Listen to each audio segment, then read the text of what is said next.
നിങ്ങൾ ആളുകളുടെ ജഡ്ജ്മെൻറ്റിനെ ഭയക്കുന്നുണ്ടോ? അതോ അതുമൂലം നിങ്ങൾക്ക് നഷ്ടപ്പെടുന്ന സന്തോഷത്തിനെയോ അംഗീകാരത്തിനെയാണോ നിങ്ങൾ ഭയക്കുന്നത്? ഒരു വീഡിയോ പോസ്റ്റ് ചെയ്യാൻ ഭയക്കുന്നു, നിങ്ങളുടെ അഭിപ്രായം തുറന്ന് പറയുന്നതിന് നിങ്ങൾ ഭയക്കുന്നു.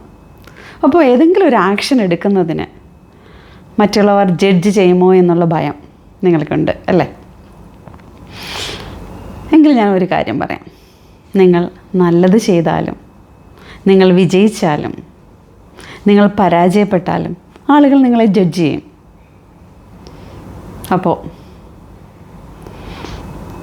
നിങ്ങൾക്ക് എന്ത് വേണമെന്ന് നിങ്ങൾക്ക് തന്നെ തീരുമാനിക്കാം.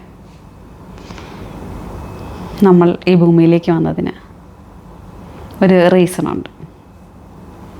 That is a purposeful aligned life lead ചെയ്യാനാണ് നമ്മൾ ഈ ഭൂമിയിലേക്ക് വന്നത്. അതെന്താണെന്ന് കണ്ടെത്തി അതിലേക്ക് എത്താനുള്ള ശ്രമമല്ലേ നമ്മൾ നടത്തേണ്ടത്? എങ്കിൽ ഞാനൊരു ചോദ്യം ചോദിക്കാം. That's A powerful question. മറ്റുള്ളവരുടെ അപ്രൂവൽ നിങ്ങൾക്ക് ആവശ്യമില്ലെങ്കിൽ നിങ്ങളുടെ ലൈഫ് ചേഞ്ച് ചെയ്യാൻ എന്ത് ആക്ഷൻ ഇന്നെടുക്കും? നമ്മൾ ഈ ഭൂമിയിലേക്ക് വന്നത് മറ്റുള്ളവരെ പ്ലീസ് ചെയ്യാനല്ല, മറ്റുള്ളവരെ ഇംപ്രസ് ചെയ്യാനല്ല. So take action today. Take 100% responsibility for your life.